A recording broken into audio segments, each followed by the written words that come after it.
Seid gegrüßt, werte Lords, werte Ladies! Da seit dem letzten Video doch etwas Zeit vergangen ist, wollen wir euch heute auf den neuesten Stand zu Projekt Königstein bringen.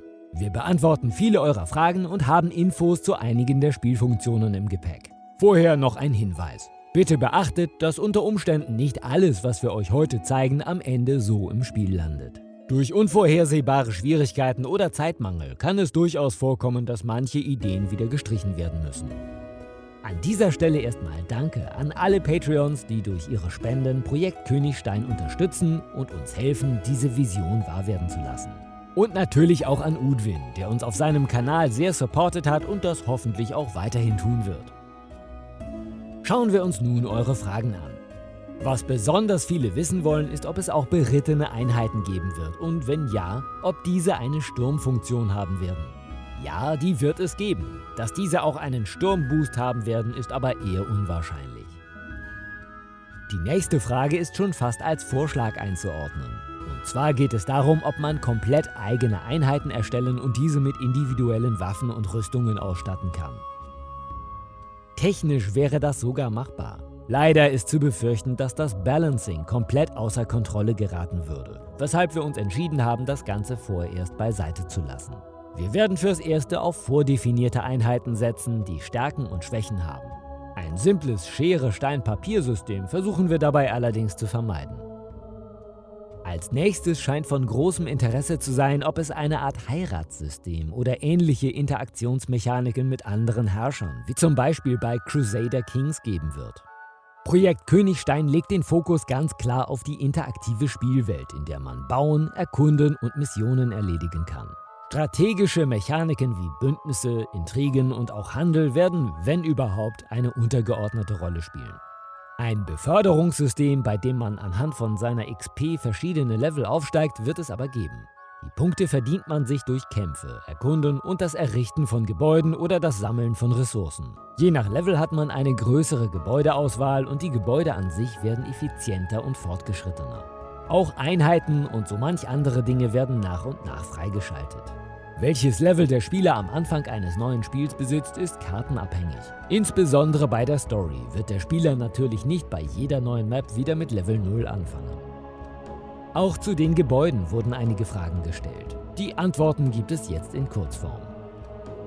Farmen und Bauernhöfe haben je nach Level eine bestimmte Anzahl an Feldern, die frei platziert werden können. Die Felder sind zum Beispiel für Getreide und Hopfen, aber auch für Kühe und Hühner notwendig. Eine Waldhütte hingegen benötigt keine Felder. Hier wird direkt in der Umgebung nach Ressourcen gesucht. Alle Gebäude verändern je nach Level ihr Aussehen und sind begehbar. Manche Gebäude spawnen spezielle NPCs, mit denen man dann im Third-Person-Modus interagieren kann. Das sogenannte Handwerkerhaus wird die Möglichkeit bieten, viele Werkstätten unter einem Dach zu vereinen. Alle Werkstätten können hier frei zugewiesen werden, solange genug Platz vorhanden ist. Der verfügbare Platz erhöht sich mit jedem Gebäudelevel. Zudem wird es keine Feuerstelle für Arbeitslose mehr geben. In Projekt Königstein sollen alle unbeschäftigten Burgbewohner in der Burg herumlaufen oder sich anderweitig die Langeweile vertreiben. Wird ein neues Gebäude gebaut, für das ein Arbeiter benötigt wird, so wird immer der Arbeitslose zugewiesen, der zu diesem Zeitpunkt am nächsten dran ist. Als nächstes geht es in die militärische Richtung. Viele von euch haben ein starkes Interesse geäußert an Kohlepfannen. Wird es geben. Anders als vielleicht gewohnt, sollen diese aber nicht für Pechgräben eingesetzt werden.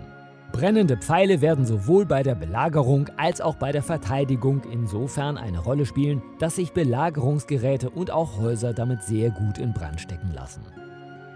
Um das Spiel realistischer zu machen, kam der Vorschlag, Unterkünfte von Einheiten innerhalb der Burg platzieren zu müssen. Dieser Vorschlag wird genauso übernommen werden.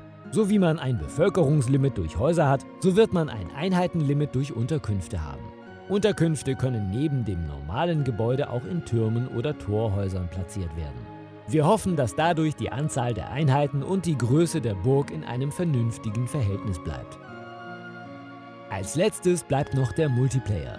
Wir verstehen voll und ganz, dass sich viele einen Multiplayer für dieses Spiel wünschen.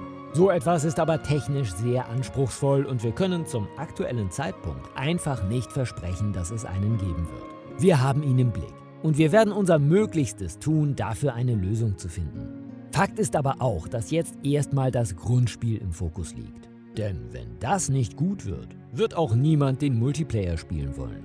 Dasselbe gilt übrigens auch für den Karteneditor. Wir wollen gerne einen machen, aber ob wir es wirklich hinbekommen, muss sich zeigen. Zum Schluss noch ein paar interessante Neuigkeiten. Ein neues Wettersystem wird unter anderem für Regen, Schnee und Gewitterstürme sorgen.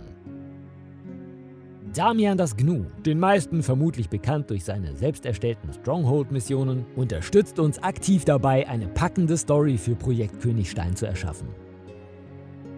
Der Third-Person-Character wird schwimmen und tauchen können. Ihr werdet eure Burg mit allerlei Deko, Wegen und Burggräben ausstatten können. Wollt ihr noch irgendetwas über das Spiel wissen oder habt ihr Vorschläge? Dann schreibt sie uns doch gerne in die Kommentare oder schreibt uns auf unserem Discord-Server. Den Link findet ihr in der Videobeschreibung. Wir halten euch weiter auf dem Laufenden. Bis dahin, gehabt euch wohl und auf Wiedersehen.